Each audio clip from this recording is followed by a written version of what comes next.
Good morning students. आज हम आपकी पाठ्य पुस्तक के पाठ 4 मनुष्यता पाठ को समझेंगे। मनुष्यता पाठ के कवि श्री मैथिली शरण गुप्त जी हैं। इनका जन्म 1886 ईस्वी में चिरगांव में हुआ था। इनकी मृत्यु 1964 में हुई थी। पाठ 4 मनुष्यता में कवि ने मनुष्य के सर्वोत्तम गुण मनुष्यता को प्रकट किया है और उनका मुख्य उद्देश्य मनुष्य के उस ताकत, उस शक्ति, उस बात को जगाना था कि वह दूसरों के कल्याण के लिए, दूसरों के उद्धार के लिए कार्य करे, अर्थात मनुष्य स्वयं के साथ साथ दूसरों का भी उत्थान करे। कविता पढ़ते हैं। विचार लो कि मृत्यु हो न मृत्यु से डरो कभी, मरो परंतु यो मरो कि याद जो करे सभी। हुई न यो सुमृत्यु तो वृथा मरे वृथा जिए, मारा नहीं वही कि जो जिया न आप के लिए। वही पशु प्रवृत्ति है कि आप ही चरे, वही मनुष्य है कि जो मनुष्य के लिए मरे। कवि कहते हैं कि मृत्यु हम सब की होनी तय है, परंतु हमें मृत्यु से डरना नहीं चाहिए। हमें दूसरों के लिए भी ऐसे कार्य कर जाना चाहिए, अर्थात विश्व के लिए ऐसे कार्य कर जाना चाहिए जिसको कोई भुला न सके और मृत्यु पर्यंत भी हमें लोग याद रख सके, क्योंकि ऐसा कोई काम ही हमें मृत्यु के बाद भी जिंदा रख सकता है लोगों के दिमाग में, विश्व के कल्याण में। मरकर भी मनुष्य कभी मरता नहीं है, मरकर भी मनुष्य कभी मरता नहीं है, लेकिन कौन सा मनुष्य? जो दूसरों के लिए कार्य करता है। कवि के अनुसार मनुष्य वह है जो दूसरों के लिए मरे, अर्थात दूसरों की चिंता करे। असली मनुष्य वही है। उसी उदार की कथा सरस्वती बखानती, उसी उदार से धरा कृतार्थ भाव मानती। उसी उदार की सदा सजीव कीर्ति कूंजती, तथा उसी उदार को समस्त सृष्टि पूजती। अखंड आत्म भाव जो असीम विश्व में भरे, वही मनुष्य है कि जो मनुष्य के लिए मरे। इस पंक्ति में कवि कहते हैं कि हमें पूरे जीवन दूसरों के लिए भी कार्य करते रहना चाहिए। महान व्यक्ति की कथा और ऐसे व्यक्तियों की कथा जो दूसरों के लिए भी कार्य करते हैं, ऐसे कथा की गुणगान सरस्वती बखानती, अर्थात किताबों में भी उसका बखान किया जाता है, वर्णन किया जाता है। उसकी कहानी, उसकी कथा को पूरा धरा अर्थात धरती पूरे कृतार्थ भाव से मानती है। उसी उदार की सदा सजीव कीर्ति कूंजती। कवि कहते हैं कि पूरी धरती उस महान व्यक्ति की आभारी है। उस व्यक्ति की बातचीत हमेशा जीवन में व्यक्ति की सदा कीर्ति गूंजती रहती है। कीर्ति मतलब प्रसिद्धि गूंजती रहती है। पूरी सृष्टि उसकी पूजा करती है। कवि कहता है कि जो व्यक्ति पूरे संसार को अखंड भाव और भाईचारा की भावना रखता है, वह व्यक्ति सही मायने में मनुष्य होता है। वही व्यक्ति मनुष्य का दर्जा प्राप्त कर सकता है, जो कि पूरे विश्व का कल्याण के बारे में सोचता है। क्षुधार्थ रंति देव ने दिया करस्त थाल भी, तथा दधिष्ठि ने परार्थ अस्थि जाल भी। उसी नर क्षितीश ने स्वमास दान भी किया, सहर्ष वीर कर्ण ने शरीर चर्म भी दिया। अनित्य देह के लिए अनादि जीव क्या डरे, वही मनुष्य है कि जो मनुष्य के लिए मरे। कवि इस पंक्ति में कहते हैं कि जो अपना सर्वस्व दान दे देने की क्षमता रखते हैं, ऐसे मनुष्य बहुत ही कम धरती पर दिखाई देते हैं।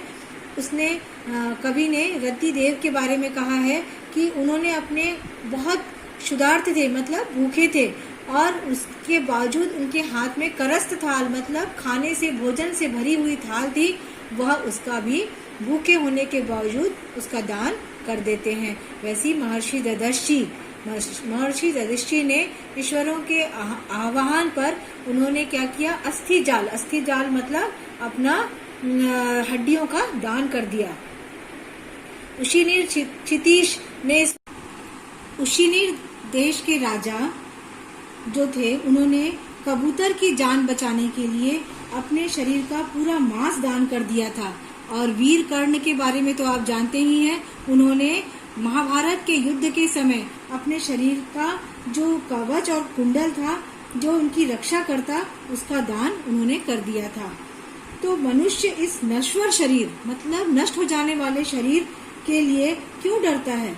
क्योंकि वह मनुष्य वही करता है, अपने शरीर के लिए डरता है। लेकिन जो मनुष्य अपने लिए नहीं डर के दूसरों के लिए भी कार्य करता है, वही मनुष्य मनुष्यता के साथ जिंदा रह सकता है।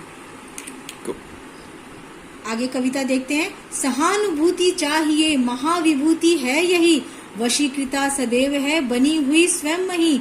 वृद्ध भाव बुद्ध का दया प्रवाह में बहा, विनीत लोक वर्ग क्या न सामने झुका रहा। आहा वही उदार है परोपकार जो करे, वही मनुष्य है कि जो मनुष्य के लिए मरे। कवि कहते हैं इन कविता में, इस पंक्ति में, कि मनुष्य को उसके अंदर में सहानुभूति, दया, करुणा का भाव होना चाहिए। वही उसका सबसे बड़ा धन है, महाविभूति है, वही उसका सबसे बड़ा धन है। जो क्या चीज है? करुणा, दया, भावना जो ये है वह उसका सबसे बड़ा धन है। स्वयं ईश्वर भी ऐसे लोगों के साथ ही रहते हैं जो लोग सबका कल्याण करने के लिए आगे बढ़ते हैं। आप इसी क्रम में देखेंगे महात्मा बुद्ध, जिन्होंने लोगों की दया, लोगों के कल्याण के लिए दुनिया के नियम के विरुद्ध चला, धारा के विरुद्ध चला, प्रवाह के विरुद्ध बहा है वो, और पूरे संसार के सामने मनुष्य को नहीं झुकने देने का उन्होंने एक संदेश दिया। उनकी उदारता, उनके परोपकार के कारण ही आज उन्हें याद किया जाता है और उनकी पूजा की जाती है। अंत में यही कहा जा सकता है कि मनुष्य वही कहलाता है जो मनुष्यों के लिए जीता है और मरता है और विश्व का कल्याण करता है। आगे देखते हैं कविता में। रहो न भूल के कभी मदांध तुच्छ वित्त में, सनात जान आपका करो न गर्व चित्त में। अनाथ कौन है यहाँ त्रिलोकनाथ साथ है, दयालु दीन बंधु के बड़े विशाल हाथ है। अतीव भाग्यहीन है अधीर भाव जो करे, वही मनुष्य है कि जो मनुष्य के लिए मरे। कवि इस पंक्ति में कहते हैं कि हमें कभी भी यह गर्व नहीं करना चाहिए, मदांध मतलब गर्व करना, कभी हमें यह गर्व, यह घमंड नहीं करना चाहिए कि हमारे साथ हमारे अपनों का साथ है। क्योंकि कवि कहता है कि यहाँ कौन सा व्यक्ति अपना है और कौन सा व्यक्ति अनाथ है, कौन अपना है और कौन अनाथ है। उस ईश्वर का साथ सबके साथ है। त्रिलोकनाथ मतलब ईश्वर, ईश्वर का साथ हम सब के साथ है। वह बहुत कैसा है? दयालु है, दीन बंधु है, दयावान है। उसका हाथ हम सब के ऊपर रहता है। कवि कहते हैं कि वह व्यक्ति भाग्यहीन है, वह व्यक्ति भाग्यहीन है जो इस प्रकार का उतावलापन रखता है, क्योंकि मनुष्य वही व्यक्ति है जो इन सभी चीजों से ऊपर उठ के दूसरों के लिए, मनुष्य कल्याण के लिए, विश्व के कल्याण के लिए कार्य करता है। आगे देखते हैं कविता में। अनंत अंतरिक्ष में अनंत देव हैं खड़े, समक्ष ही स्वबाहु जो बढ़ा रहे बड़े बड़े। परस्परावलंबन से उठो और बढ़ो सभी, अभी अमर्त्य अंक में अपंक हो चढ़ो सभी। रहो न याम किम एक से न काम और का सरे, वही मनुष्य है कि जो मनुष्य के लिए मरे। प्रस्तुत पंक्ति में कवि कहते हैं अनंत मतलब जिसका कोई अंत न हो, और अंतरिक्ष मतलब आकाश होता है। तो कवि कहते हैं कि कभी न समाप्त होने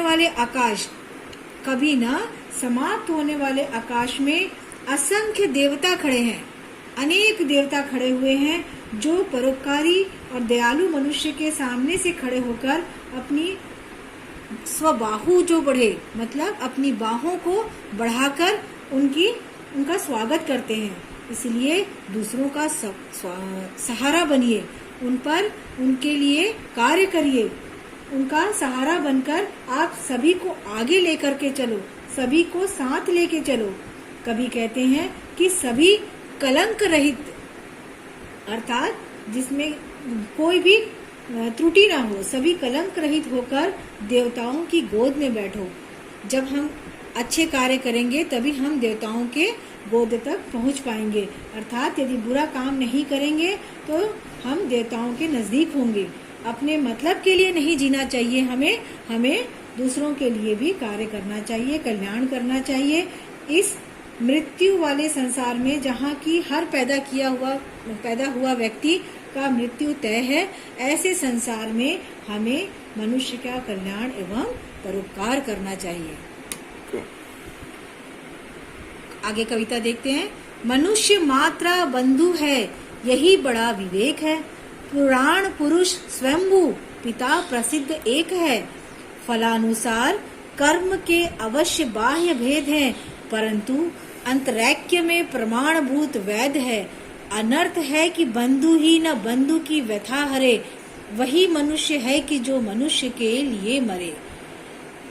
इस पंक्ति में हम देखते हैं कि मनुष्य मात्र बंधु है, यही बड़ा विवेक है। कवि कहते हैं कि मनुष्य एक दूसरे के भाई बंधु है, मनुष्य एक दूसरे के भाई बंधु है।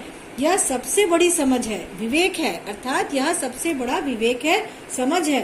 पुराणों में भी जिसे स्वयं उत्पन्न पुरुष माना गया है, वह परमात्मा या ईश्वर हम सभी का पिता है। वह कौन है? हमारा पिता है। परमेश्वर को इसमें पिता का दर्जा दिया गया है। वह परमात्मा या ईश्वर हमारा पिता है, अर्थात सभी मनुष्य उस एक ईश्वर के संतान हैं। बाहरी कारणों के फल अनुसार प्रत्येक मनुष्य के कर्म भले ही अलग अलग होते हैं, किसी किसी कारण से सभी के कर्म अलग अलग हो सकते हैं। कई कारणों से हम सब के कर्म अलग अलग हो सकते हैं, परंतु जो हमारे वेद हैं, हमारे जो पुराण वेद हैं, वो एक इसका साक्षी है कि सभी की आत्मा एक है। यदि भाई भाई के दुखों व कष्टों का नाश नहीं करेगा तो कौन करेगा? भाई अगर भाई के कष्टों का नाश नहीं करेगा, अपने अगर बंधु बंधु के कष्टों का नाश नहीं करेंगे तो कौन करेगा? तो जो बुरे समय में मनुष्य के काम आता है वही सबसे सही मनुष्य होता है। अर्थात हमें मनुष्यता के गुण को अपनाना चाहिए और हमें मनुष्य के अच्छे गुणों को आगे लेकर के कल्याण करना चाहिए। अभी आपने जो कविताएं पढ़ी है, उस कविताओं का अर्थ आपको दे दिया जाएगा। आप उसके अर्थ को लिखेंगे और उसके प्रश्न उत्तर को भी आप अपने कॉपी में, फेयर कॉपी में लिखेंगे।